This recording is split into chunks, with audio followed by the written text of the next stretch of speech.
Do you stream on a Roku, Fire Stick, Android TV, or Apple TV? Now you can watch 6ABC 24/7 with the 6ABC Philadelphia streaming app. The big story on Action News. Search 6ABC Philadelphia and start streaming today.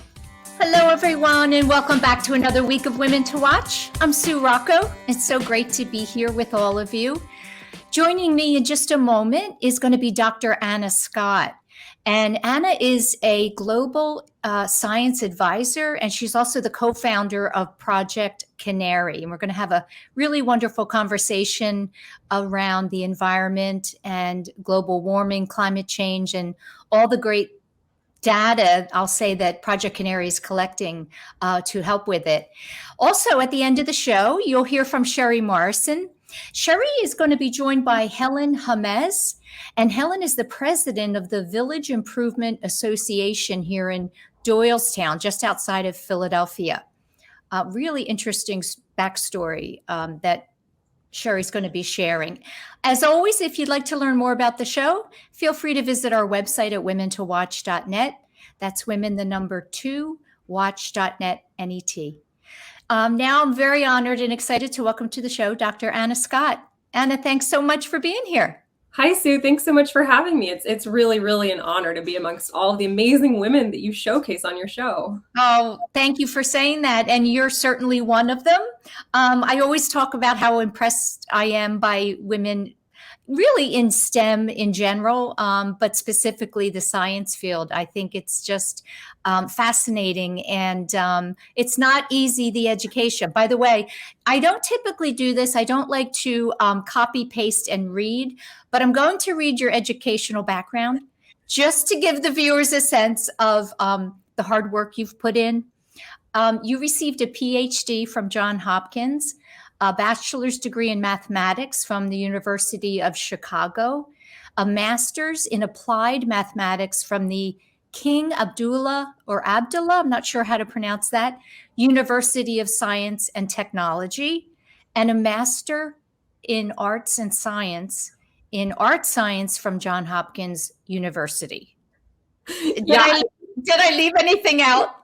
No, I think that's about it. Yeah, I stayed in school an awfully long time. And it takes a lot to train to be a scientist, but that was what I really wanted to do and loved. So, it's a lot of work, and there's definitely some nights where I was studying and I'd hear my roommates outside hanging out, and I'd think, man, what have I chosen? But, looking back now, I'm glad I put in that work.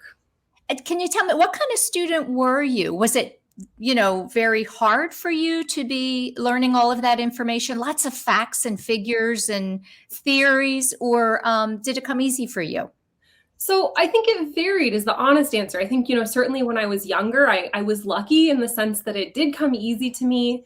But I think as time went on, things got harder, and I realized I hadn't really learned some of those learning skills. So I would say, I was leaning into things that I really liked and had some aptitude for, but it did mean that I missed out on some of those critical skills. So I would say if anyone's listening to this and think, oh, I'm not very good at this, therefore I shouldn't do it, I really don't think that's the case. I think I had this ability to start to do well at math at an early age. And I thought, I should see where I can go with this. Yeah. Well, in reading your background, I would say you certainly seem to have some acumen from both mom and dad. Your mom was a research physician, is that right? And your dad was a mathematician. So tell me, I'm curious, how they raised you and whether you were kind of watching the work that they were doing that really was work that, was helpful to humanity. And you wanted to do that, or did they talk to you about that and kind of encourage it?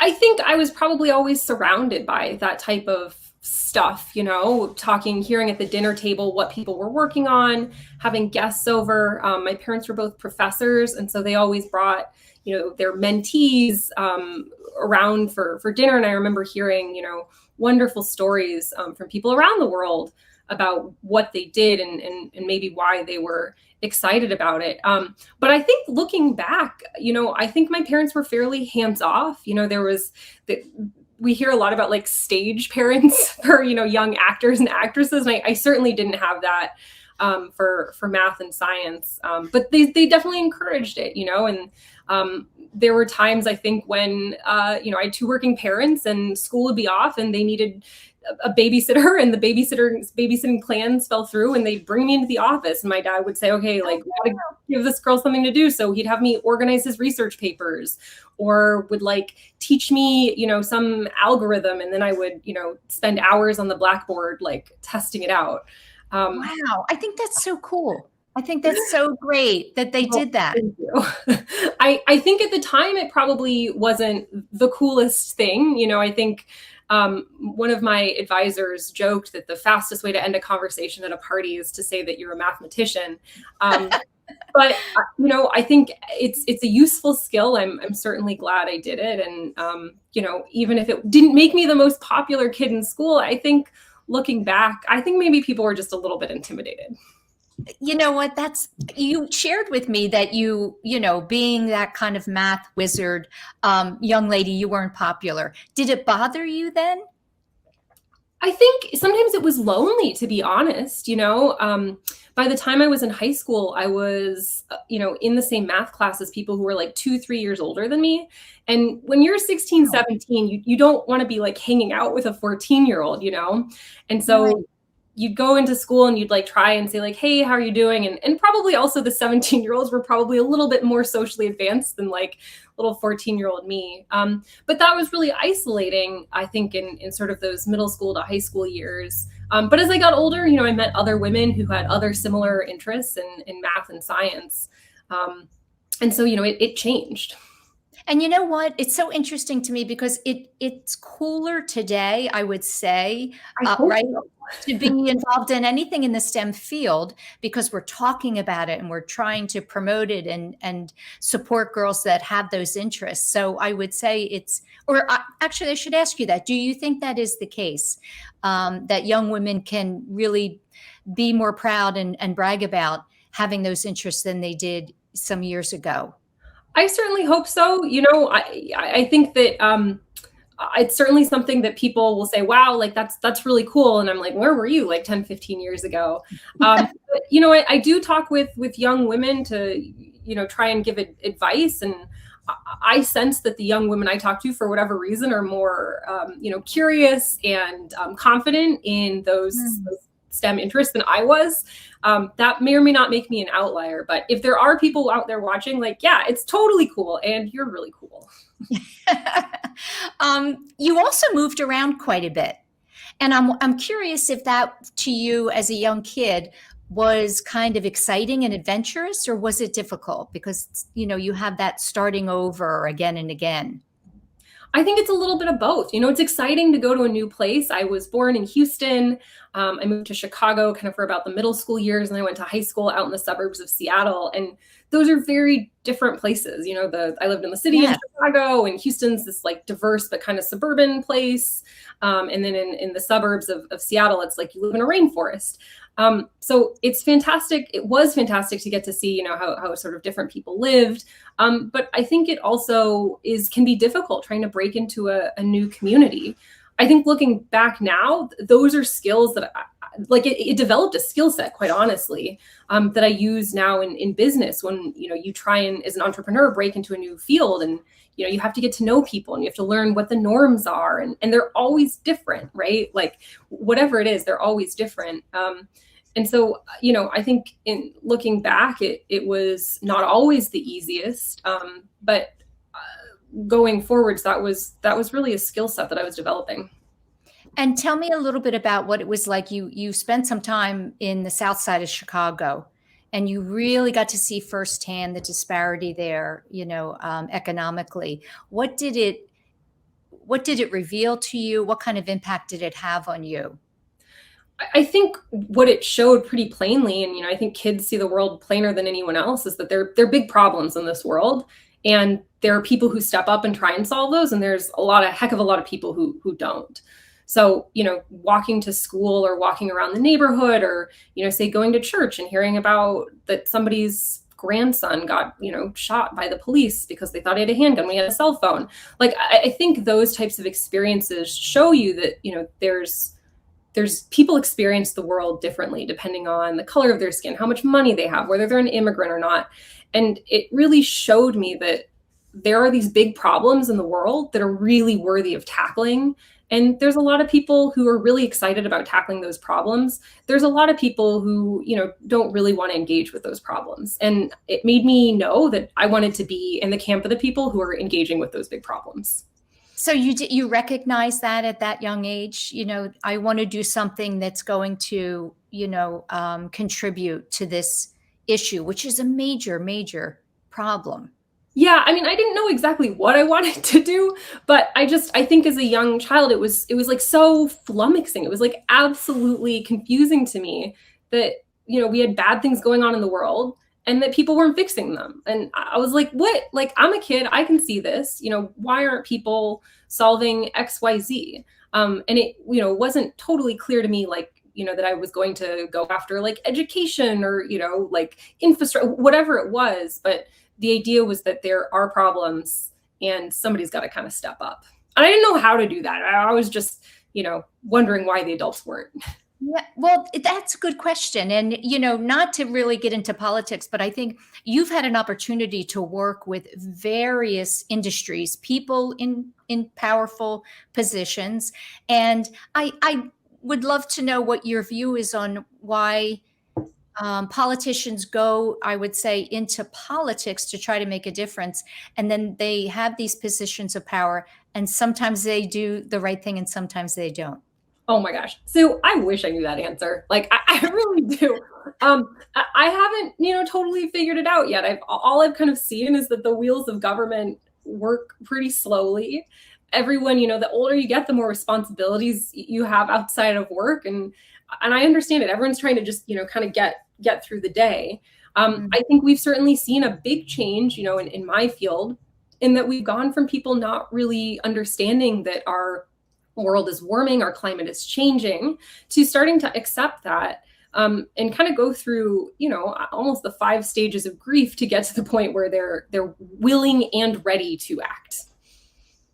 That brings me to my next question. Actually, you've done work in places like Alabama, Kenya, Maryland. So I was wondering, what do you notice is a difference between different places geographically where people are focused on what needs to be done around the environment, climate change, global warming, and those that are maybe still skeptical? Is there any kind of commonality geographically? Oh gosh. I mean, I think I would draw the line not even geographically, but it's wholly dependent on, a lot of the standard practices you have. Like, change is hard. So if you're in an area that's really, I live in Texas, we have a lot of air conditioning. Our cities rely on a lot of car transport. And that means that we need, we consume a lot of gas to fuel our cars and a lot of air conditioning to cool off our houses. And that's really different than places where, you don't rely on those things. And so what that means is that if you're going to change, you're going to have to change those businesses. You're going to have to change your infrastructure. And that starts to be a large and complex problem. It's what I believe is a readily solvable problem, but that doesn't mean it's an easy problem to solve. Yeah. I'd love to know what you're most worried about. You have inside information really into things that we don't. So what's your greatest worry? Oh gosh. I mean, I think one of the big ones is that we don't act on climate soon enough. But the flip of that is that people get apathetic and decide, it's too late, so that we shouldn't do anything. And I think that's really not true. I hear a lot of information in the news media like, hey, we've got X years to act, or X, whatever. And that seems to imply that, if you go past that threshold, that, things really won't matter. And so I think I'm concerned that as we go on in this very exciting energy transition, that people will also lose interest and lose hope. And I don't think they should do that. I think there's plenty of hope left to be had, and there's plenty of work to do, definitely. But losing hope will certainly not get us to where we need to be. Yeah. And you know what? You use the phrase exciting energy transformation. I think it is exciting, right? Yeah. We should be, we're explorers and innovators, and we're always looking for better ways to do things. And we know that there are. So to be able to make a difference on something like global warming and climate change, which seems so massive, should be a motivator. Oh, I think it's a huge motivator. I think it's for anybody who's interested, especially a young person, in trying to figure out like where they want to direct their life. We're going to be seeing such massive changes in our energy system, in our infrastructure, that we haven't seen over the past several decades to even a generation. And this is obviously a challenge, but I think it's also an exciting opportunity, because it means a lot of industries that, maybe didn't seem as exciting to you when you were growing up, are tremendously impactful or tremendously exciting, and going to really be leading the way for solving our climate crisis. Yeah, I agree. Listen, we're going to go into our first break. When we come back, I'd love to hear the founding story behind Project Canary. People are probably wondering about the name. And then we'll talk more about what you're doing. Stay with us. If you're listening on 1210, you'll hear from our watch team, and we'll be right back with Dr. Anna Scott. Action News, celebrating 50 years with AccuWeather. The heat is on. In 2010, Philadelphia had a record of 55 days at or over 90 degrees. And those scorchers, they're on the rise. In fact, 10 of the 15 hottest summers occurred in the last 2 decades. Thank you for always trusting us to keep you informed. You're streaming and we're streaming. Get the AccuWeather forecast and severe storm alerts 24/7 on our 6ABC streaming app. Whether you're just getting started, already well on your way, planning for your future, drafting your vision, growing toward greatness, or finding that dreams really can come true. Whatever your next steps are, we'll be right here with you, just like we have been for 150 years. Start here, grow here, stay here. Penn Community Bank. Here we grow. Go for the midnight dares. Go for the memories. Go for the view that goes on forever. Go for the bubbles in your bathtub and in your drink. Go to bed whenever you want. Or don't. Go for him. Go for her. Go for the win. Go to Ocean Casino Resort. Book your trip at theoceanac.com. The following is a real testimonial from the father of a young injured victim. I didn't think she was going to make it. Major Perry's daughter was the victim of a horrific accident caused by someone else's negligence. If you don't find the right counselor, law firm that you're looking for, you will get lost in the wilderness. Badly injured? Call the Fritz and Bianculli Law Firm at 215-458-2222 and find out why they say, "We got this." Do you stream on a Roku, a Fire Stick, Android TV, or Apple TV? Now you can watch 6ABC 24/7 with the 6ABC Philadelphia streaming app. Watch Action News live. The big story on Action News tonight. Plus special programming, breaking news, and severe weather updates. Tremendous amounts of rain. Always on. Always the news team you trust. Watch 6ABC 24/7 on your streaming device. Search 6ABC Philadelphia and start streaming today. Hi, and welcome back to the show. You're watching Women to Watch. I'm Sue Rocco, and this week I'm joined by Dr. Anna Scott. Anna is the co-founder of Project Canary, and she is an international science advisor.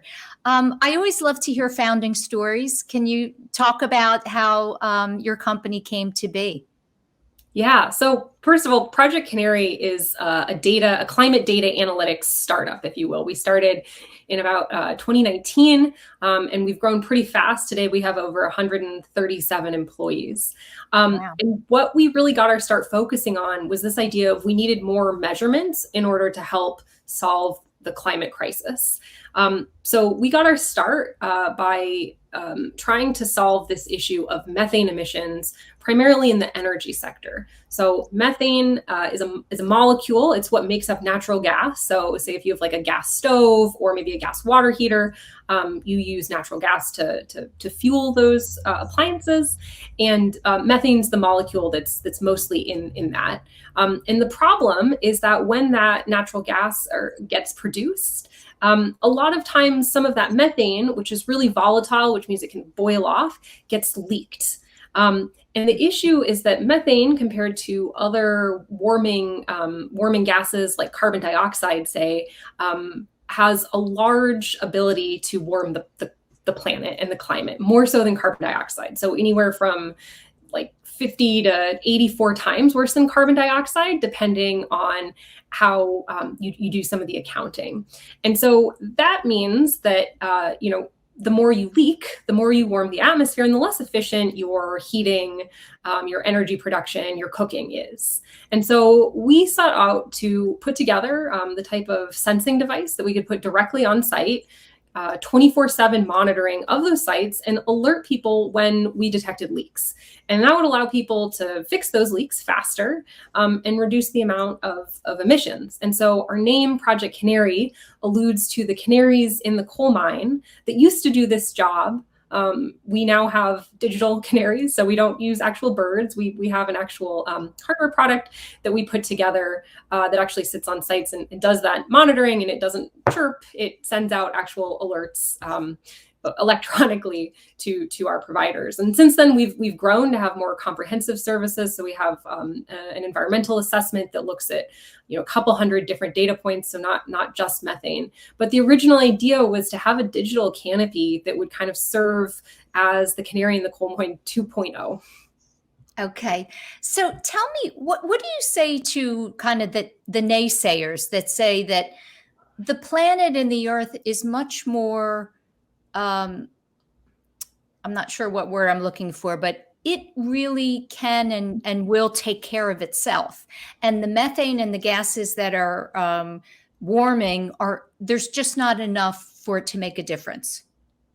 Yeah. So what's so interesting about a gas like methane is that there, in fact, is enough to make a difference. And we know that because we measure it. So governments have been doing measurements on this for the past several decades. And we know that the amount of gases like methane in the atmosphere are increasing really, really significantly.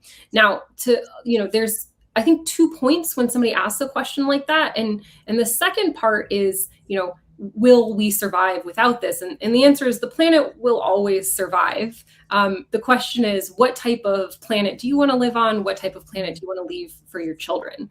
And so, a lot of times I'll point to planets like, say, Venus, that have a lot of carbon dioxide in the atmosphere. It's still a planet, it's still there. But the ground temperature on Venus is like, over 100 degrees Celsius. I don't think I would like to live on the surface of that planet personally. Right. That's a great answer. I mean, I think it's because people, again, in reading headlines, it just creates all kinds of worry and fear for people. So I think it's really important that you share in a way that people can understand why the work is necessary, but at the same time, the truth and the facts about the planet and how it affects us. One of our listeners, we got a couple questions. Actually, the woman that Sherry mentioned to you that knows you and your work asked a question about, climate change and the extreme weather events that we're seeing. And I do think they're different from years ago. What is that connection? Yeah, so we know that as our planet warms, extreme events like heat waves, hurricanes, flooding will become more and more likely and will also become more and more severe. So that means the heat waves will get hotter. It means even the cold snaps will get colder. The hurricanes, we expect that to get more intense, and likewise for flooding. And that's actually, I think, one answer that I probably left out of your last question, which is that I think nowadays people are recognizing that we're seeing more and more extreme weather, whether that's because they're looking at their energy bills, whether that's because, the gardening times are changing or the planting times are changing. And so there's a really strong connection that we're all going to see locally. And so, as the last date of frost gets later, or, those hot days get stretch on later into the season, I think that's something that we're all going to be feeling on a personal level. Is that necessarily going to be the end of the world for most people? Maybe not, but it's enough to start to affect people in our society who maybe are going to be the most vulnerable. So whether that's elderly people who can't appropriately cool their homes, whether that's folks who are in flood prone areas who, can't afford to live in a higher up neighborhood, we're starting to see those types of impacts. But more importantly, maybe not more importantly, but also the economic costs and the economic toll. And that's going to be paid by everybody, regardless of where you live, unfortunately. We're in Philadelphia, and I can tell you, we had a massive hurricane here. I don't know if it was last year or the year before, and we'd never had that before. So you can't deny what we're seeing, the things that are happening that have not happened before to that level. Yeah, absolutely. I mean, especially in the Northeast, we're expecting to see a combination of different weather events that are starting to get more and more severe that we know were less likely before. And so a lot of people refer to like a 500-year event, a 100-year event, maybe thinking about, the type of weather that you'd see once in every 500 years is starting to get more and more common, to the point where, we're seeing events that are 100-year events that we're starting to see, every decade, and starting to see some events. We're breaking records year after year. Yeah. You have the opportunity to work with organizations like NASA and Red Cross and World Bank. Is there anything that you've learned that has surprised you? I think it surprised me how many people care and are trying to solve some of these issues across a really diverse array of civil society groups. From businesses to the public sector. People come up and talk to me a lot about these types of issues. And I'm always pleasantly surprised nowadays for people who tell me, my company just hired a vice president of sustainability, and they report in directly to the CEO. And that's the type of thing that I think, we used to never see happening. So I'm really encouraged and pleasantly surprised by the type of interest that's happening. I think 10, 15 years ago, we didn't see this type of interest in everyone, rolling up their sleeves and solving the problem. And so that's really encouraging. Would you say, I kind of think that the younger generation, yours and even younger, are almost demanding it? When they're going and looking for work and they're interviewing with these companies, they're asking really pointed questions about social responsibility and sustainability, so that they almost have to do it. Yeah, I think so. And I think that's great. I absolutely think that we're seeing this being driven by consumer behavior, but also labor. And, I would say if you're a young person who's demanding that in the workplace, like, awesome, please keep that up, because I think it's really working. We see that not only with Project Canary's customers, but we also see that with the talent that we've hired at Project Canary, that people are really clamoring to work for a company that they think is making a difference. I have another question here for you. This is Susan McPherson is an author and an advisor. She was a past guest on our show, and she wanted me to ask you, how are you successfully communicating your very important work with audiences that can drive change?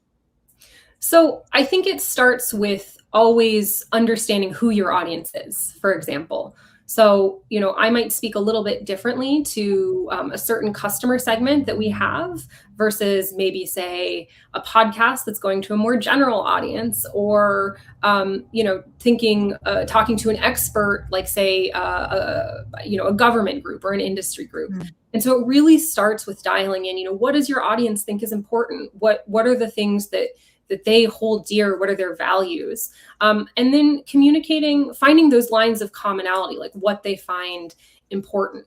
And so, for the type of work that we've done specifically with Project Canary, we tend to be working with companies who already have some level of concern. Maybe that's coming from their customers. Maybe it's coming from their board. Maybe it's just coming from their employees who want to do good.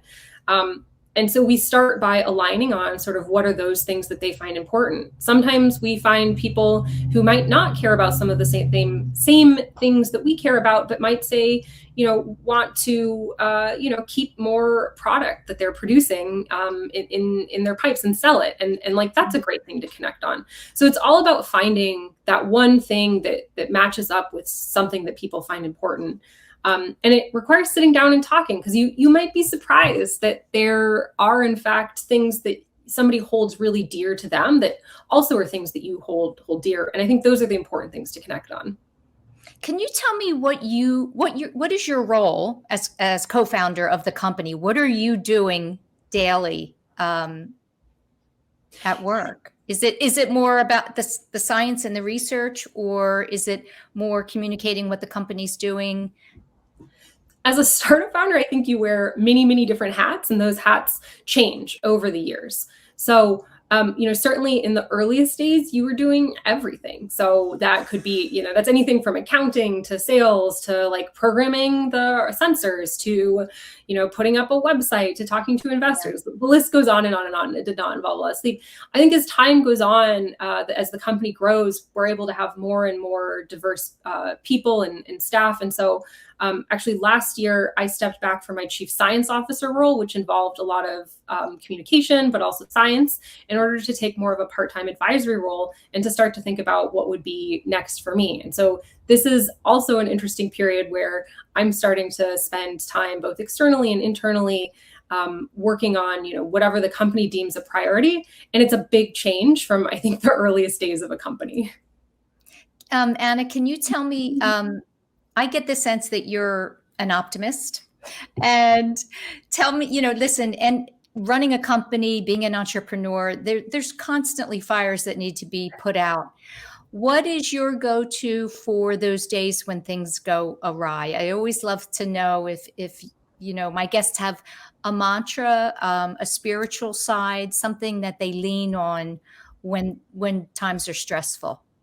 Well, this is maybe not the best answer, but I think at a startup, when things go awry, like, you got to fix it. And so that, I think, in and of itself, the work takes you out of it for a little bit. But I think on those days where you wake up and you're like, I know this is going to be a bad day, I've tried to do meditation a little bit. Okay. I haven't really picked up, I'm not good at keeping up the practice, but I found on those really crazy days, that's certainly something that's been helping me. I take my dog for a walk. I think it's all about trying to keep those habits and those routines on those craziest days. I'm certainly not the most successful at it. I hope, I'm really inspired, I have to say, by the women I listen to on your podcast who are mothers, because I think they're doing a much better job of work-life balance. And so, I don't know, I'm striving to have that type of routine like the one that I hear them talk about.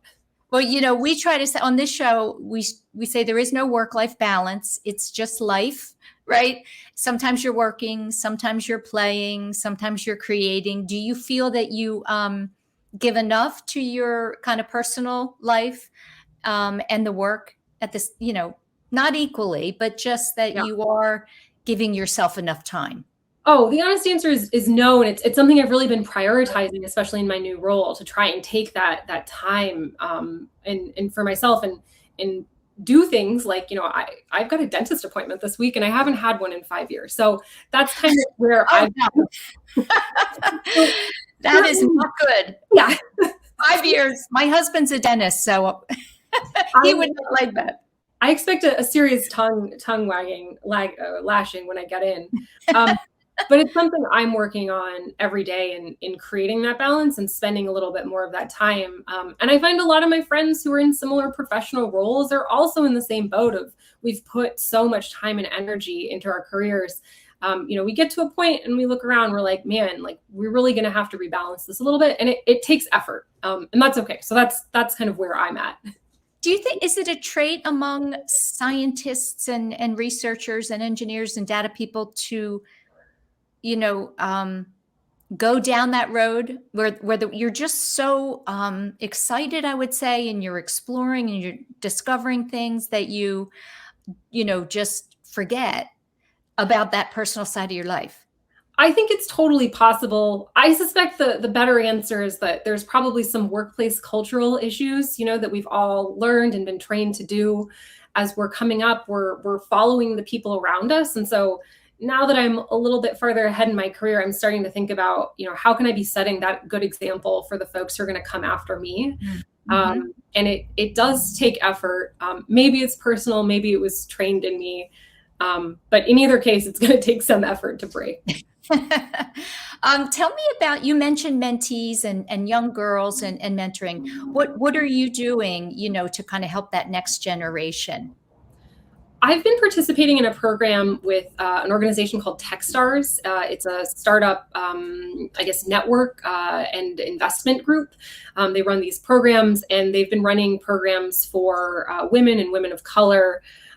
I've gotten involved with that. It's been a lot of fun. The other thing I've been trying to do more, because a lot of people I know don't know how to get engaged, is start just saying yes anytime somebody asks me for a favor, says, hey, there's somebody who I think you can help with, really just saying yes. And I found out that saying yes to one person tends to lead to more yeses. So I don't have the answer yet. If you're listening to this and you have an organization, and I'd love to know about it. I'd love to know of a way to get involved.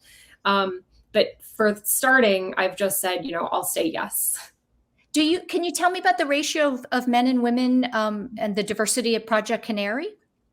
Oh, that's a great question. I had those numbers when we were smaller. It's definitely a big priority. I think one of the things I'm most proudest of, in our gender diversity in particular is not only like the leadership team that we've had. We just have a new chief commercial officer who's fantastic, who's a fantastic woman.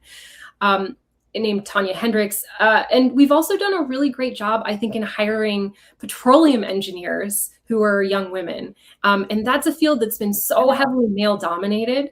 But we've been doing, and I don't have the statistics, but I've just met so many awesome women who've started out their careers as petroleum engineers, and they have the most amazing stories from their time working out in West Texas or North Dakota.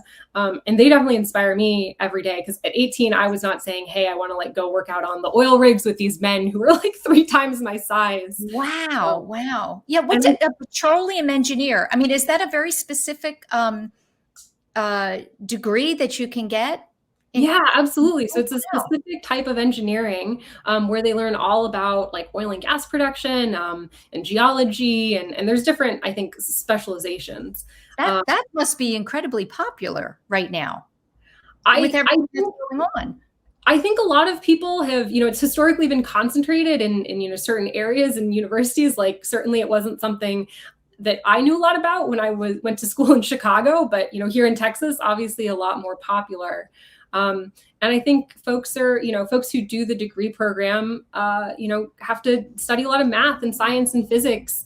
And, when I talk to people about why they chose to go into that field, I hear a lot of people say, I really liked math, I really liked physics, I really liked science, but I wanted to do something really practical and applied. I guess you have a business development person. How do you find your clients and, new customers? So it gets easier over time, certainly. When we first started out, obviously nobody knew who we were. Nobody really knew what we were doing, and they thought it was really weird. As time goes on, we started to communicate about what we were doing, talk about what we were doing. When things had really worked out for a customer, we publicized that and we talked about it, and we spread that news. And that makes things get easier as you go on. So I would say, one of the goals we're trying to do with a company like Project Canary is transition it from being, a startup where you got to really roll up your sleeves and do what you can, and to being kind of like this big kid company that can really stand on its own and look a little bit more like, the type of corporation that's really successful and will stand the test of time. Yeah, well, I think you will. And some people say it takes 5 years, some say 10. So I don't know what the truth of that is, but you're well on your way. Anna, thank you so much for taking time out of your day to talk about your field and your work and your story. I think it's really inspirational that you ignored that popular crowd. Now they look at you and they think, wow, she's so impressive. Well, thank you, Sue. That's really kind of you. Thanks so much for letting me share my story. Terrific. Stay with us. We're going to go into a break. And when we come back, Sherry Morrison will be here with Helen Hames. And Helen is the president of Village Improvement Association here in Doylestown, outside of Philadelphia. We'll be right back. Action News, celebrating 50 years with AccuWeather.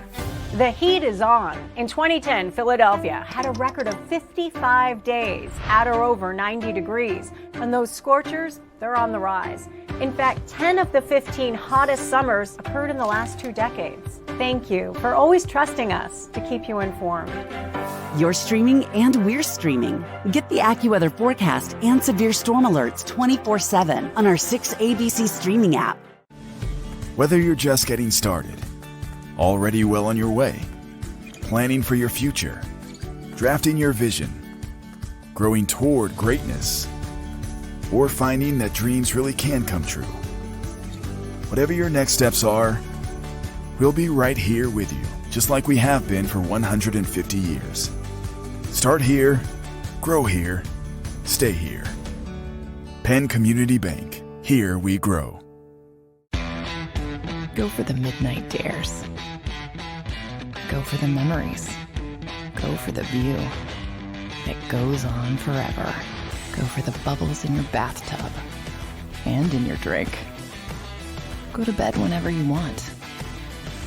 Or don't. Go for him. Go for her. Go for the wind. Go to Ocean Casino Resort. Book your trip at theoceanac.com. The following is a real testimonial from the father of a young injured victim. I didn't think she was going to make it. Major Perry's daughter was the victim of a horrific accident caused by someone else's negligence. If you don't find the right counselor, law firm that you're looking for, you will get lost in the wilderness. Badly injured? Call the Fritz and Bianculli Law Firm at 215-458-2222 and find out why they say, "We got this."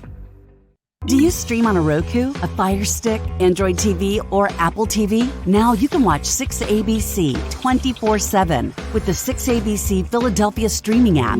Watch Action News live, The big story on Action News tonight. plus special programming, breaking news, and severe weather updates. Tremendous amounts of rain. Always on, always the news team you trust. Watch 6ABC 24/7 on your streaming device. Search 6ABC Philadelphia and start streaming today.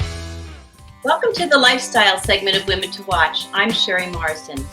Today I'm pleased to introduce Helen Hames, President of the Village Improvement Association of Doylestown and also known as the VIA. Welcome to the show, Helen. Thank you, Sherry. It's always a pleasure to talk about the VIA and our upcoming fundraiser, Bucks County Designer House. Great. Well, we can't wait to hear about it. The VIA was founded in 1895 by 14 accomplished women, and in 1923, they founded the first Doylestown Emergency Hospital.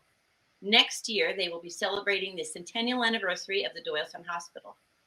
But before we get too wrapped up in the history, I would like to fast forward to present day. Helen mentioned the Bucks County Designer House, which is the linchpin to the VIA and is going to start on September 18th. And run through October 16th. Helen, could you please tell us a little bit about the Designer House? Yes, this is going to be our 47th. We started in 1971, but didn't have one every year. And it became our major fundraiser. It replaced the door-to-door campaign with our little blue cotton bags, with getting subscriptions every year. But one of our members was in California and happened to see what was called a showcase house and thought it was a great idea. And so it started very modest, just some local house right in town. They closed off the street for a week or so. But then it grew into having an empty house party, having a preview gala, which we're going to be having next Saturday night. And of course, the biggest issue each year is finding a Bucks County farmhouse. After 47 years, you can imagine we might be running out of them. But we actually, we've been so blessed. We actually have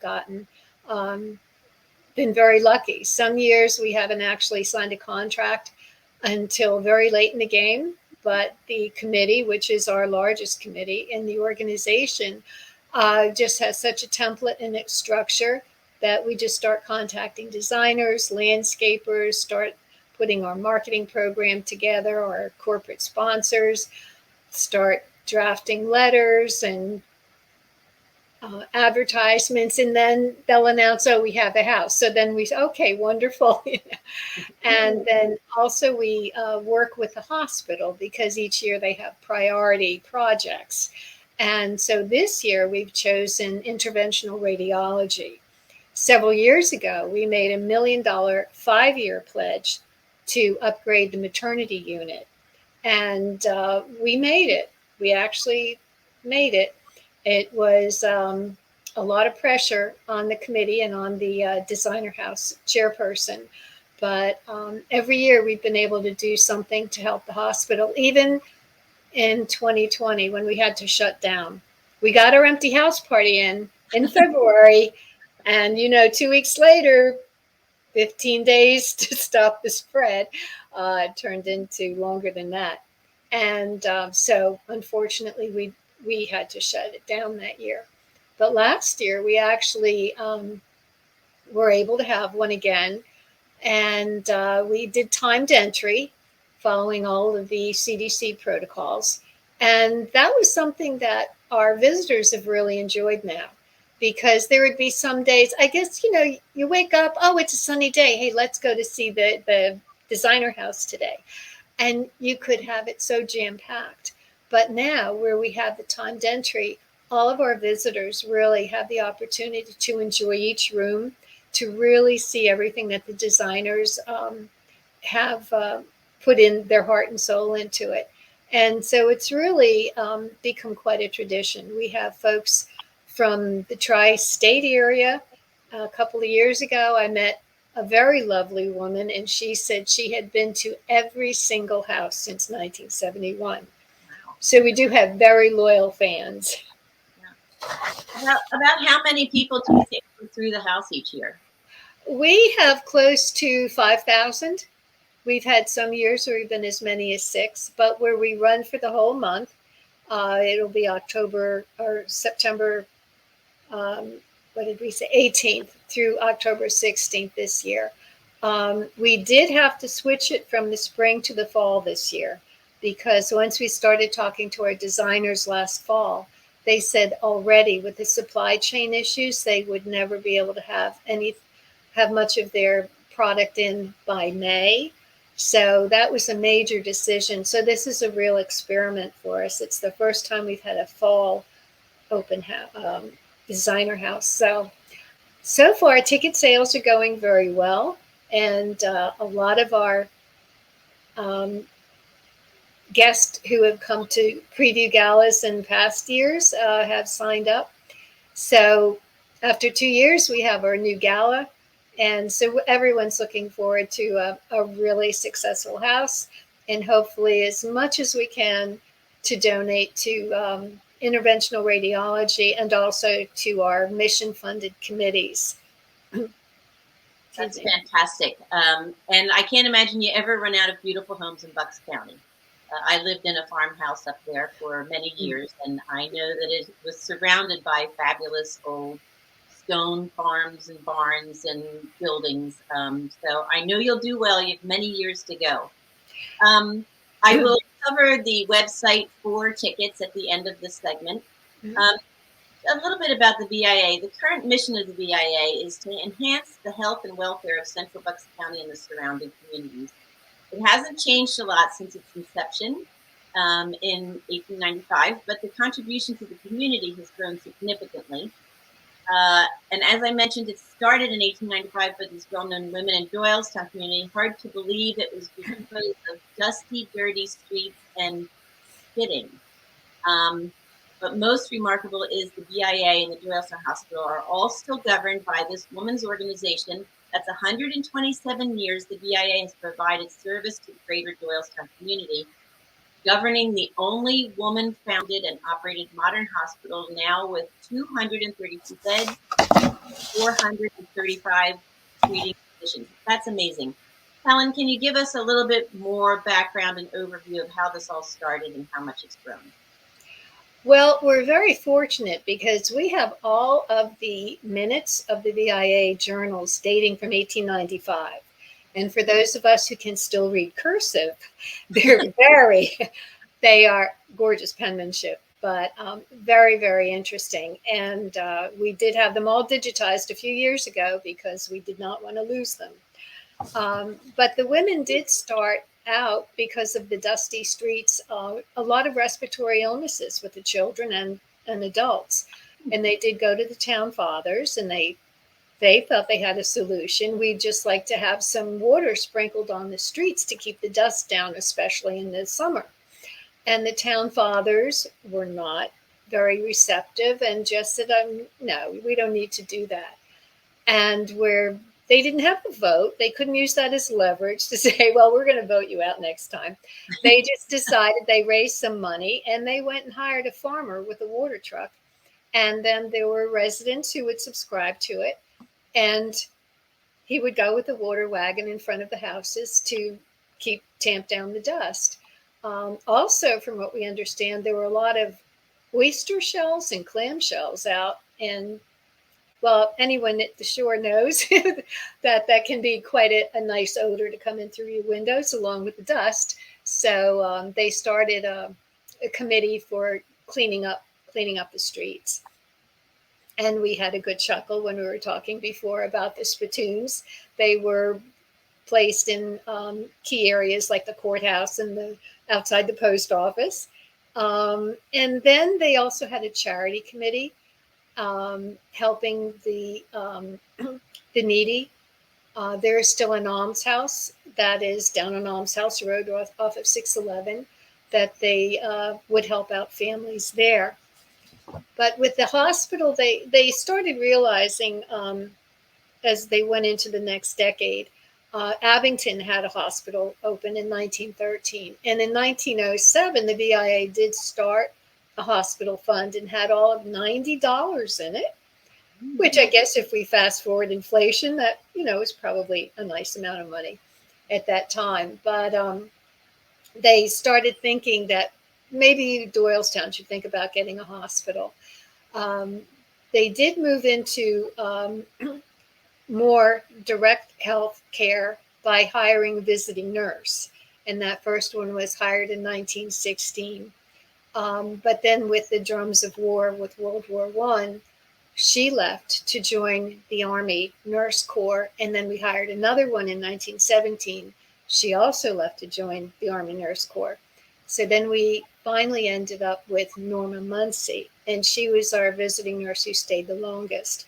And she joined just in time to deal with the Spanish flu. And so she and a couple of the Red Cross nurses who were also working in town dealt with a lot of the Spanish flu victims. And then by 1923, there was enough money saved that they actually bought a house, and that became our first hospital. It was 8-bed. It was an emergency and maternity hospital. And the women themselves did all the cooking. They had a sewing committee. They did the bed linens, the gowns. And these were women who were doctors and lawyers' wives that people say you probably had someone at home doing this kind of work for them. But this is what they wanted to do, and that's how we ended up having our first hospital here in Doylestown. Well, that's great. I know you've also purchased or started Pine Run, which is an adult community with extended care. There's Lakeview, another community. You have started different committees that deal with certain problems that are obvious to the community, like the opioid crisis. We have a now a center for the neonatal unit NAS program. Right. So you continue to grow and have these programs, children's programs, just so many, 300 women that are involved with different committees to oversee all of these different events and entities. It's amazing how much you've grown. There's so much involved with the program, and I find it amazing that it's continued to be woman run, and you do such a good job. I mean, I know you're going out and you're the ones that do the searches for the people who run the hospital, and then in turn, once that's voted on, they take over the hospital or the different organizations and oversee them. So yes, it's a great program. We're running close on time here. I'm sorry, there's so much to talk about. I do want to ask everybody, if you have an opportunity, to go out and visit the Doylestown or the Bucks County Designer House. For more information, you can go to www.buckscountydesignerhouse.org. For more about the VIA, if you want to learn, contribute, volunteer, help see, or go to different events, see what's coming up on the horizon, go to VIA-Doylestown.org. Helen, thank you so much for joining us today and for shedding some light on this wonderful organization and how it all came about. I hope everybody will want to learn more and check you out. Thank you. And we're looking forward to seeing everyone at our designer house in the next few weeks. I'll be there. Okay. Please join me next week when we meet Ellen Warner, author and photojournalist of The Second Half, 40 Women Reveal Their Life After 50. Sue will be right back to close out the show. Keep living your dreams, ladies. Action News, celebrating 50 years with AccuWeather.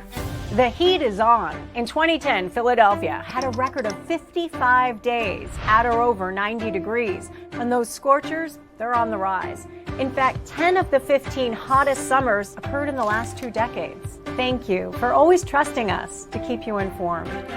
You're streaming and we're streaming. Get the AccuWeather forecast and severe storm alerts 24/7 on our 6ABC streaming app. Whether you're just getting started, already well on your way, planning for your future, drafting your vision, growing toward greatness, or finding that dreams really can come true. Whatever your next steps are, we'll be right here with you, just like we have been for 150 years. Start here, grow here, stay here. Penn Community Bank. Here we grow. Go for the midnight dares. Go for the memories. Go for the view that goes on forever. Go for the bubbles in your bathtub and in your drink. Go to bed whenever you want. Or don't. Go for him. Go for her. Go for the win. Go to Ocean Casino Resort. Book your trip at theoceanac.com. The following is a real testimonial from the father of a young injured victim. I didn't think she was going to make it. Major Perry's daughter was the victim of a horrific accident caused by someone else's negligence. If you don't find the right counselor, law firm that you're looking for, you will get lost in the wilderness. Badly injured? Call the Fritz and Bianculli Law Firm at 215-458-2222 and find out why they say, "We got this." Do you stream on a Roku, a Fire Stick, Android TV, or Apple TV? Now you can watch 6ABC 24/7 with the 6ABC Philadelphia streaming app. Watch Action News live. The big story on Action News tonight. Plus special programming, breaking news, and severe weather updates. Tremendous amounts of rain. Always on. Always the news team you trust. Watch 6ABC 24/7 on your streaming device. Search 6ABC Philadelphia and start streaming today. Hi, and welcome back to the show. Thank you, as always, to our producer, Tone, to Sherry for her incredible Lifestyle Watch segments, and to all of our Watch team members and sponsors. Next week, stay tuned for my interview with Mickey Hogue. Mickey is the chair and co-founder of an annual fundraiser in partnership with the Alzheimer's Association. She's doing great work after losing both her parents to Alzheimer's. Have a great week, everyone, and we'll see you next week. Do you stream on a Roku, Fire Stick, Android TV, or Apple TV? Now you can watch 6ABC 24/7 with the 6ABC Philadelphia streaming app. The big story on Action News. Search 6ABC Philadelphia and start streaming today.